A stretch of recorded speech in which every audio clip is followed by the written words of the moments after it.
Bible తీసుకొని కొంత సమయం బైబిల్ చదువు.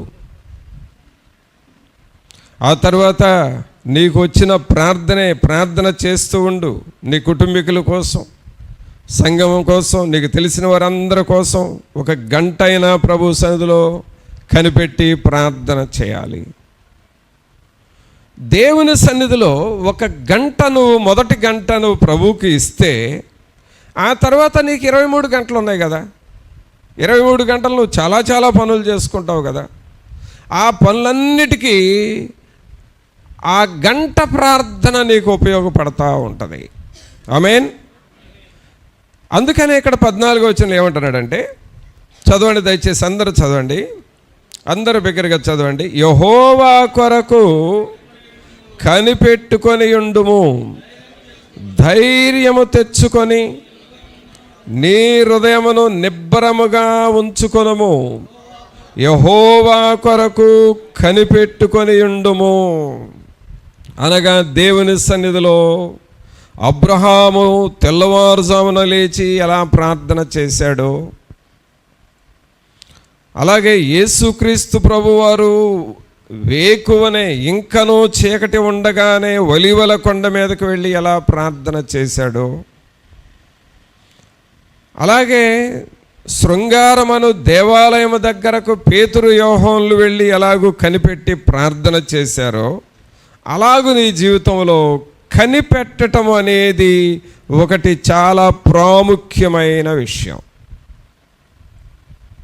దేవుని సన్నిధిలో కనిపెట్టడం, దేవుని సన్నిధిలో ప్రార్థన చేయటం అనేది చాలా ప్రాముఖ్యమైన విషయం. నువ్వు ఎన్ని పనులన్నా చెయ్యి, కానీ కనిపెట్టడం అనేది కనుక లేకపోతే చాలా మిస్ అవుతాం మన జీవితంలో.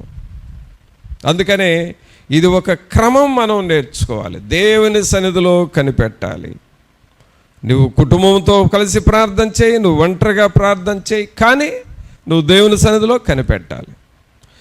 ఇలాగ కనిపెట్టి ప్రార్థన చేసినప్పుడు ఏం జరుగుతుంది? ఇలా ప్రార్థన చేస్తే ఏం జరుగుతుందో చూడండి. దేవుని వాక్యంలో 34వ కీర్తన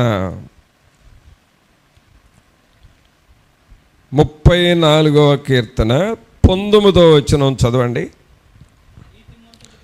నీతిమంతునికి కలుగు ఆపదలు అనేకములు, వాటి అన్నిటిలో నుండి యెహోవా వానిని విడిపించును. అందరు ఈ మాట చెప్పండి. వాటన్నిటిలో నుండి యెహోవా వానిని విడిపించును. తర్వాత రెండవ పని ఏం జరుగుతుందంటే 22వ వచనం చదవండి. యెహోవా తన సేవకుల ప్రాణమును విమోచించును, ఆయన శరణుజొచ్చిన వారిలో ఎవరును అపరాధులుగా ఎంచబడరు. మీరు గమనించండి, నీవు దేవుని కొరకు కనిపెడుతూ ఉంటే, దేవుని సన్నిధిలో ఒక గంటైనా నువ్వు ప్రార్థన చేస్తూ ఉంటే నీకు ఏం జరుగుతుందంటే, నీకు ఆపదలు చాలా వస్తాయి, కానీ ఆ ఆపదలన్నిటిలో నుండి నిన్ను విడిపిస్తాను అని అంటున్నాడు. ఆపదలన్నిటిలో నుండి ప్రభువు నిన్ను విడిపిస్తాడు. ఒక సమయంలో భార్య భర్త వీళ్ళల్లో భక్తి భార్యకు ఎక్కువగా ఉంది, భర్తకు కొంచెం తక్కువగా ఉంది. అంటే భర్త ప్రార్థన చేస్తాడు, కానీ ఏదో నామకార్థంగా కొంచెం ప్రార్థన చేస్తాడు. భార్య చాలా పవర్ఫుల్, మంచి ప్రార్థన చేస్తుంది, పాటలు పాడుతుంది, వాక్యం చెబుతుంది, విజ్ఞాపన చేస్తుంది, మంచి ప్రార్థన పరురాలు, ఒక రకంగా దైవజనురాలు స్టేజిలో ఉంది భార్య. భర్త మాత్రం నామకార్థపు ప్రార్థన. అయితే ఈ భర్త తెల్లవారుజామున లేచి ప్రార్థన చేయమని అంటే నిర్లక్ష్యం చేస్తున్నాడంట.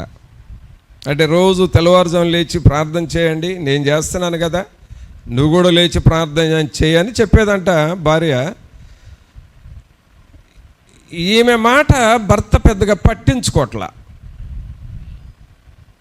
జనరల్గా ఇది ఎక్కడైనా ఉండే విషయమే కదా. భార్య ఒక మాట చెబితే భర్త ఏముందిలే అని చెప్పి చులకనగా తీసుకుంటారు. అదేమంటే నువ్వు చెప్పేది ఏంది నాకు అన్నట్టుగా. ఈ భార్య మీరు ఉదయకాలం లేచి ప్రార్థన చేసుకోండి అని చెప్తుంటే ఆయన వింటలా. సరే ఆమె ప్రార్థన చేస్తుందంట, ప్రభువా నేను ప్రతిరోజు నా భర్తకు చెబుతున్నాను ఉదయం లేవగానే 1 గంట ప్రార్థన చేసుకోండి అని. నేను చేస్తున్నా, ఆయన కూడా చేయమంటే వింటలేదయా, మీరు ఏం చేస్తారో ఆయనకు బుద్ధి వచ్చేటట్టు చేయి ప్రభు అని ప్రార్థన చేస్తుందట. ఏం రావాలి? బుద్ధి రావాలి. బుద్ధి వచ్చేటట్టు ప్రార్థన చేయని అంటుందట. ఇప్పుడు ఏమైంది, ఒకరోజు తెల్లవారుజామున లేచి వెళ్ళాడంట 4 గంటలకే. ఆయన వాకింగ్కో మరి ఎందుకో వెళ్ళిపోయాడు. ఆ టైంలో ఏమంటుందంటే, నువ్వు వాకింగ్ ముఖ్యం కాదు, ఫస్ట్ నువ్వు మోకరించి ప్రార్థన చేయని చెప్తుంది భార్య. వింటల్లా. ఏమేమని ప్రార్థన చేస్తుంది? నా భర్తకి బుద్ధి వచ్చేటట్టు చేయి ప్రభు అని ప్రార్థన చేస్తుంది. సరే దేవుడు ఆ ప్రార్థన విన్నాడు. ఈయన వాకింగ్ అని అలాగూ వెళ్ళిపోయాడు. మరి ఏం జరిగిందో కానీ పాము గరిచిందంట ఆయనకి. ఏం గరిచింది? పాము గరిచింది.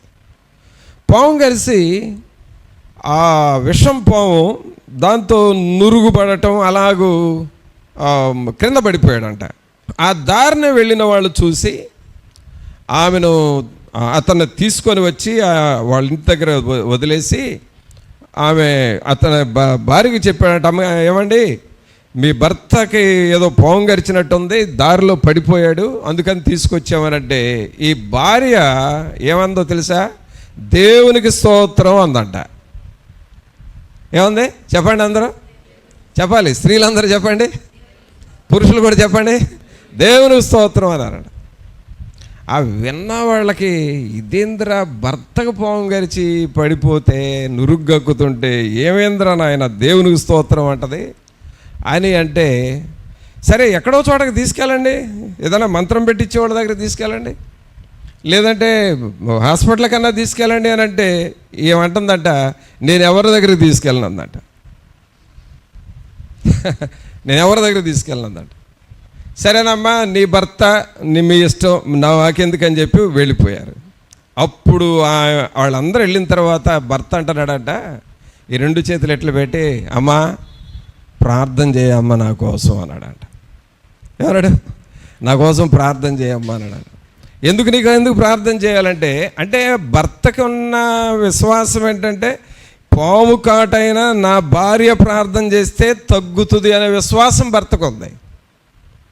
అందుకని ఇప్పుడు ఆమె అందంట, నీవు ప్రతిరోజు లేవగానే ప్రభు సన్నిధిలో కనిపెట్టి ప్రార్థన చేస్తావా లేదా, ఇప్పటికైనా చెప్పు అందంట. ఇప్పుడు ఏమని ఉంటాడు ఆయన చెప్పండి? ఆపదలు వచ్చినప్పుడు ఊరకనే లోబడిపోతాం కదా. చేస్తానమ్మా అన్నాడు. నువ్వు అలాగూ ప్రార్థన చేస్తానంటే నేను నీకోసం ప్రార్థన చేస్తానని వెంటనే ప్రార్థన చేస్తే ఆ విషం పోయింది, స్వస్థత వచ్చేసింది, దేవుడే ఆయన మార్చేశాడు. అక్కడ నుండి ఆయన ప్రతిరోజు ప్రార్థన చేయటం ప్రారంభించాడు. ఆ తర్వాత ప్రియులారా ఈయన కూడా ఆత్మీయముగా ఎదిగి పెద్ద దైవజనుడిగా మారిపోయాడు. దేవుని సన్నిధిలో కనిపెట్టాలి. తన భార్య ఎంతకాలం చెప్పినా వినకపోతే ఈయనకి ఎలాగూ నేర్పిస్తావో, ఈయనకు ఒక బుద్ధి దయచేయి ప్రభు అని ప్రార్థన చేసింది. ఆయనే లోబడిపోయాడు. అంటే అక్కడ పాము కరవటానికి దేవుడు అనుమతి ఇచ్చాడు, ఆయన చంపటానికి కాదు, అది ఆయన్ని మార్చటానికి. కావున ప్రభునందు పిల్లరా, మన జీవితాల్లో మనకొచ్చే శోధనలో, మనకొచ్చే వేదనలో మనల్ని చంపటానికి రావు, మనల్ని నష్టం చేయటానికి ఏది రాదు, మనల్ని మార్చటానికి, మనలను ఆత్మీయముగా అభివృద్ధిలోనికి తేటానికి వస్తాయి. ఆమేన్. చప్పట్లు కొట్టండి ఒకసారి అందరికీ. హల్లెలూయా. కావున ప్రభువునందు పిల్లరా, మనకొచ్చే శోధనలో మనల్ని ఏదో నష్టం చేసేవి కాదు, మనల్ని మార్చి మనల్ని దేవునిలో ఎదగటానికి వస్తూ ఉంటాయి. అందుకే మనం ఏం చేయాలి అనంటే దేవుని సన్నిధిలో కనిపెట్టాలి. ఏం చేయాలండి? మనము దేవుని సన్నిధిలో కనిపెట్టాలి. ఇప్పుడు కనిపెట్టినప్పుడు ఏం జరుగుతుంది? ఇక్కడ 19వ వచనం చదవండి. నీతిమంతునికి కలుగు ఆపదలు అనేకములు, వాటి అన్నిటిలో నుండి యెహోవా వానిని విడిపించును. తర్వాత 22వ వచనం, యెహోవా తన సేవకుల ప్రాణమును విమోచించును, ఆయన శరణుజొచ్చిన వారిలో ఎవరును అపరాధులుగా ఎంచబడరు. ఇక్కడ ఏమవుతుంది? ఆపదల నుండి విడిపిస్తాను, నీ ప్రాణాన్ని నేను విమోచిస్తాను అంటున్నాడు. కాబట్టి ఇప్పుడు చెప్పండి, దేవుని సన్నిధిలో ఉదయం లేవగానే మోకాళ్ళ మీద ఉండి ప్రార్థన చేయటం వలన ప్రయోజనం ఉందా లేదా? చెప్పండి. ఉంది అన్నవాళ్ళు అందరూ చేతులెత్తి చూపించండి. తెల్లవారుజామున లేచి ప్రార్థన చేయటం ద్వారా మేలు ఉంది అన్నవాళ్ళు చేతులెత్తండి. మీ చేతులు అలాగే ఉంచండి, అలాగే స్ట్రైట్గా పెట్టండి. ఇప్పుడు తెల్లవారుజామున లేవగానే రోజు ఆల్రెడీ ఇప్పుడు కనిపెడుతున్నాను అన్నవాళ్ళు చేతులు అలాగే ఉంచండి, మిగిలిన వాళ్ళు దించండి. ఏం దేవుని దేవాల చాలా చేతులు ఉన్నాయా? పర్వాలేదు. కాబట్టి థ్యాంక్ యూ. దేవుని సన్నిధిలో మనం ఏం చేయాలి? ప్రతిరోజు కనిపెట్టాలి. ఈరోజు అలాగూ దేవుని సన్నిధిలో కనిపెట్టడం ద్వారా నీకు ఎన్ని మేలులు ఉన్నాయో ఈ బైబిల్లో మీకు చూపిస్తాను. అన్నీ చూపించలేను కానీ సమయాన్ని బట్టి కొన్ని చూపిస్తాను. చూడండి, దేవుని వాక్యంలో దేవుని సన్నిధిలో కనిపెట్టడం ద్వారా నీకు ఇంకా ఏమొస్తుందంటే, సామెతల గ్రంథం తీయండి. సామెతల గ్రంథము 20వ అధ్యాయము. సామెతలు 20వ అధ్యాయము 22వ వచనం చదవండి. కీడుకు ప్రతి కీడు చేసేదని అనుకొనవద్దు, యెహోవా కొరకు కనిపెట్టుకొనుము, ఆయన నిన్ను రక్షించును. చూసారండి, యెహోవా కొరకు కనిపెట్టుకొని ఉండుము, ఆయన నిన్ను రక్షించును. ప్రియులరా, భార్యాభర్తలు ఉన్నారు అనంటే ఇద్దరు ఎప్పుడు కలిసి ఉండరు.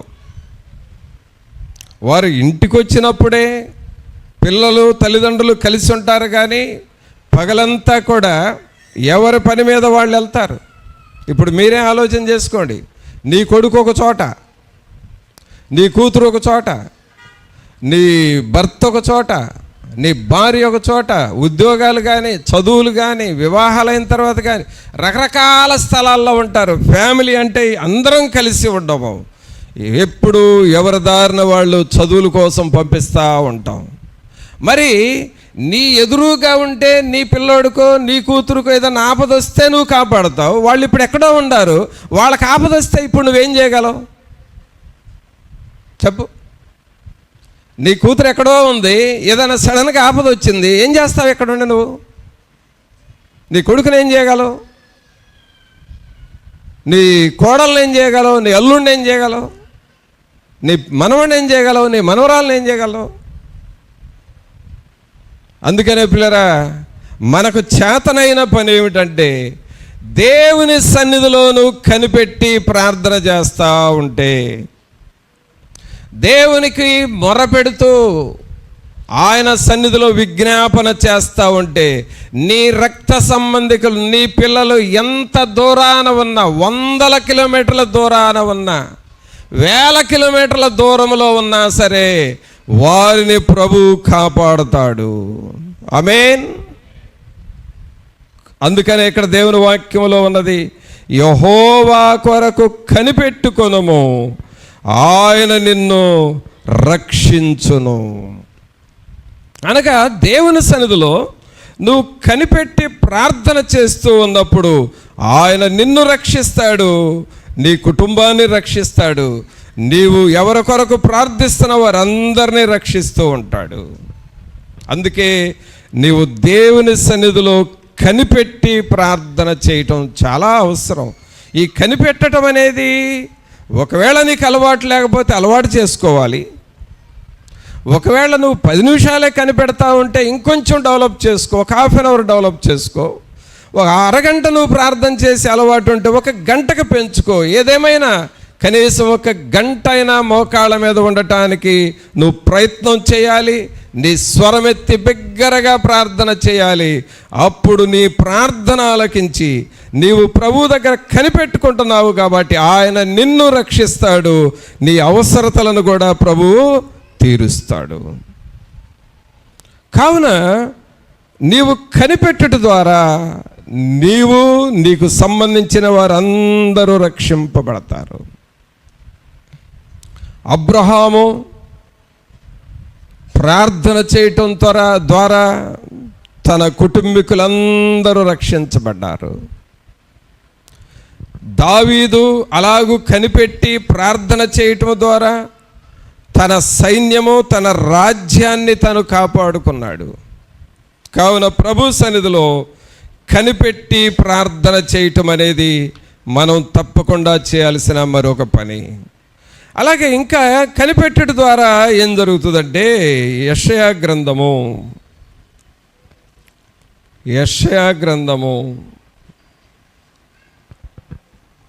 49వ అధ్యాయం తీయండి. యెషయా గ్రంథము 49వ అధ్యాయము 23వ వచనం చదువుదాం. 23. రాజులు నిన్ను పోషించు తండ్రులుగాను వారి రాణులు నీకు పాలిచ్చు దాదులుగాను ఉండెదరు. వారు భూమి మీద సాగిలపడి నీకు నమస్కారము చేసెదరు. నీ పాదముల ధూళి నాకెదరు. అప్పుడు నేను యెహోవాననియు నా కొరకు కనిపెట్టుకొని వారు అవమానమునందరనియు నీవు తెలిసికొందువు. ప్రియులారా గమనించండి, ఇక్కడ చివరి లైన్లో ఏముందంటే నా కొరకు కనిపెట్టుకొని వారు అవమానమునందరనియు నీవు తెలిసికొందువు. అంటే దేవుని సన్నిధిలో నీవు కనిపెట్టి ప్రార్థన చేస్తూ ఉంటే, ఏ విషయమైనా నువ్వు మొరపెడతా ఉంటే నీకు ఎన్నడూ అవమానం రాదు, ఎన్నడూ నీకు సిగ్గు కలగదు, ఎన్నడూ కూడా నీవు తలదించుకునేటట్లుగా ఉండవు నీ పరిస్థితులు. నీవు తలెత్తుకొని తిరుగుతావు. నీకు గౌరవము అలాగే ఘనత ప్రభువు ఇస్తాడు. అందుకే దేవుని దగ్గర మనం కనిపెట్టుకోవాలి. నా కొరకు కనిపెట్టుకొని వారు అవమానమునందరనియు నీవు తెలిసికొందువు. దేవుని కొరకు ఎదురు చూసేవారు ఎన్నడూ సిగ్గుపడరు. అది వాళ్ళని ఎలాగూ చేస్తానంటున్నాడంటే 23వ వచనం మరలా చూడండి. రాజులు నిన్ను పోషించు తండ్రులుగాను వారి రాణులు నీకు పాలిచ్చు దాదులుగాను ఉండెదరు. వారు భూమి మీద సాగిలపడి నీకు నమస్కారము చేసెదరు. నీ పాదముల ధూళి నాకెదరు. అప్పుడు నేను యెహోవాననియు నా కొరకు కనిపెట్టుకొని వారు అవమానమునందరనియు నీవు తెలిసికొందువు. అనగా దేవుని సన్నిధిలో నువ్వు ప్రార్థన చేస్తూ ఉంటే దేవుడు పరిస్థితులన్నిటినీ నీకు అనుకూలంగా తీసుకొని వస్తాడు. యోసేపు దేవుని సన్నిధిలో కనిపెడుతూ ఉన్నప్పుడు ఆయన ఒక బానిస పిల్లవాడుగా ఐగుప్తు దేశంలోకి వెళ్ళాడు. కానీ తర్వాత నిదానముగా ఎక్కడికి వెళ్ళాడంటే రాజుగారి ఇంటిలోనికి వెళ్ళాడు. బానిస అబ్బాయి, బానిస పిల్లోడు రాజు ఇంటిలోకి వెళ్ళాడు. ఇంటిలోకి వెళ్ళటమే కాదు, ఆ ఇల్లుని, ఆ దేశాన్ని పరిపాలించే బిడ్డగా మారిపోయాడు. ఫస్ట్ స్టేజ్ ఏమిటంటే బానిస పిల్లోడు, ఫైనల్ స్టేజ్ ఏంటంటే దేశాన్ని పరిపాలించే రాజు. కారణం ఏంటంటే దేవుని దగ్గర కనిపెడతా వచ్చాడు. నిన్ను నమ్మిన వారెవ్వరు సిగ్గుపడలేదయ్యా, ఏ దినమందైనా ఓడిపోలేదయ్యా. నిన్ను నమ్మిన వారెవ్వరు సిగ్గుపడలేదయ్యా, ఏ దినమందైనా ఓడిపోలేదయ్యా. బలపరచే నాయకుడా నా యేసయ్యా, బలపరచే నాయకుడా, బలపరచే నాయకుడా నా యేసయ్యా, బలపరచే నాయకుడా. ప్రియరా, దేవుని సన్నిధిలో నువ్వు కనిపెట్టాలి. నీకు ఒక జాబ్ రావాలా? చేస్తున్నావు ప్రయత్నాలు, అక్కడ అప్లికేషన్ పెడతావు, ఇక్కడ అప్లికేషన్ పెడతావు, ఎక్కడ ఇంటర్వ్యూకి వెళ్తావు, అక్కడ ఇంటర్వ్యూకి వెళ్తావు, కానీ నువ్వు దేవుని సన్నిధిలో కనిపెడుతున్నావా?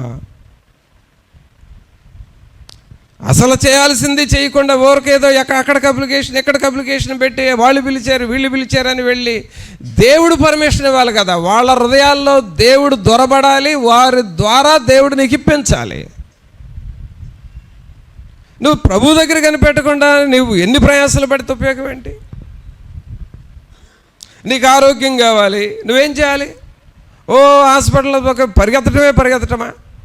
నువ్వు దేవుని దగ్గర కనిపెట్టాలి. యెహోవా రాఫా, నన్ను స్వస్థపరచువాడా, నా బలహీనతలు తీసివేయండి. ఈ దినము నేను మీ సన్నిధిలో మీ వాక్యాన్ని పెట్టి ఆయన పొందిన గాయముల ద్వారా నీకు స్వస్థత కలుగుచున్నదని చెప్పారు కదా. ఆ వాక్యం నా జీవితంలో నెరవేర్చండి అని కనిపెట్టి నువ్వు ప్రార్థన చేయి. అప్పుడు ప్రభువు నేను స్వస్థపరుస్తాడు. అలాగే నీ అప్పుల బాధలు, నీ మానసిక బాధలు, ఎన్ని శోధనలు, ఎన్ని బలహీనతలున్నా ఈ బలహీనతలను బట్టి మనుషులు ఏం చేస్తున్నారంటే తొందరపడి ఏదో సాధించాలని పరిగెత్తుతూ ఉన్నారు. అసలైన పని నువ్వు ఏం చేయాలంటే ప్రభు సన్నిధిలో నువ్వు కనిపెట్టాలి. అయితే ప్రియులారా, సమస్యలు వచ్చినప్పుడు మనస్సు చెదిరిపోద్ది. సమస్యలు వచ్చినప్పుడు నెమ్మది ఉండదు. అందుకని ప్రభు దగ్గర ప్రార్థన చేయలేవు. కానీ నీ మనస్సు నిలకడ చేసుకొని కనిపెట్టి నేను ఎక్కడికి వెళ్ళగలను ప్రభువా, ఈ ఆపత్కాలంలో నాకు మొర్రపెట్టుమని చెప్పారు కదా, నేను నీకు ఉత్తరం ఇస్తానని చెప్పారు కదా, నేను ఎక్కడికి వెళ్తాను, నీ దగ్గరే కనిపెడతానని ఎప్పుడైతే కనిపెట్టి ప్రార్థన చేసి, నీ ప్రయత్నం చేయొద్దని అంటలేదు, కానీ కనిపెట్టు, మొదట దేవునికి చెప్పు నీ విషయం, ఆ తర్వాత నువ్వు వెళ్ళి నీ ప్రయత్నం చేయి, అప్పుడు సక్సెస్ అవుతావు. అందుకని ఇక్కడ దేవుని వాక్యంలో 23వ వచనంలో చదివాం కదా, రాజులు నిన్ను పోషించు తండ్రులుగాను వారి రాణులు నీకు పాలిచ్చు దాదులుగాను ఉండెదరు. వారు భూమి మీద సాగిలపడి నీకు నమస్కారము చేసెదరు. నీ పాదముల ధూళి నాకెదరు. అప్పుడు నేను యెహోవాననియు నా కొరకు కనిపెట్టుకొని వారు అవమానమునందరనియు నీవు తెలిసికొందువు. కావున ప్రభువుని పిల్లరా, దేవుని కొరకు కనిపెట్టుకొని నీ పనిని చేయి. ప్రభు నిన్ను సిగ్గుపడనివ్వడు, అవమానము నీకు రాదు. మరి ఏం చేస్తాడు ప్రభు అనంటే ఇర్మియా గ్రంథము 14వ అధ్యాయంలో చూసుకోండి. ఇర్మియా గ్రంథము 14వ అధ్యాయము 22వ వచనం చూడండి. అక్కడ ప్రభు మనకు ఏం చేస్తున్నాడంటే, జనముల వ్యర్థ దేవతలలో వర్షము కురిపింపగలవారు ఉన్నారా? ఆకాశము వాననీయగలదా? మా దేవుడైన యెహోవా నీవే కదా దాని చేయుచున్నావు. నీవే ఈ క్రియలన్నీ చేయుచున్నావు. అందరూ మీ కుడి చేయి పైకి లేపి బిగ్గరగా చెప్పండి, మా దేవుడైన యెహోవా నీవే ఈ క్రియలన్నీ చేయుచున్నావు. నీ కొరకే మేము కనిపెట్టుచున్నాము. ఆమేన్. ప్రియులారా, నీ క్రియలు అన్నీ, క్రియలు అనగా మన పనులు, మన పనుల్లో రకరకాలుగా ఉంటాయి. నీ కుటుంబానికి సంబంధించిన పనులు ఉంటాయి, నీ పిల్లలకు సంబంధించిన పనులు ఉంటాయి, నీ ఆత్మీయ జీవితానికి సంబంధించిన పనులు ఉంటాయి, ఆర్థిక పనులు ఉంటాయి, ఆత్మీయ పనులు ఉంటాయి, సంఘంలో పనులు ఉంటాయి, ఎన్నో పనులు. ఇవన్నీ దేవుడే చేయాలి. ఎప్పుడు చేస్తాడు అనంటే నీ కొరకే మేము కనిపెట్టుచున్నాము. దేవుని కొరకు నువ్వు కనిపెట్టడం నేర్చుకోవాలి. ఒక భక్తుడు ఏమంటాడంటే, if you wait in the presence of God you will achieve many things in short time. అంటే నువ్వు దేవుని సన్నిధిలో కనిపెడుతూ ఉంటే కొద్ది సమయంలో గొప్ప కార్యాలు నువ్వు సాధిస్తావు. అంటే నీవు కనిపెట్టుట ద్వారా నీ రిజల్ట్ ఫాస్ట్గా ఉంటుంది, త్వరగా నీ పనులు జరుగుతాయి. అలాగే అదే భక్తుడు మరేమంటాడంటే, if you don't wait in the presence of God you can't achieve anything even longer time. నీవు దేవుని సన్నిధిలో కనిపెట్టకపోతే ఎంతకాలం ఉన్నా సరే నీవు సాధించే తక్కువగా ఉంటుంది.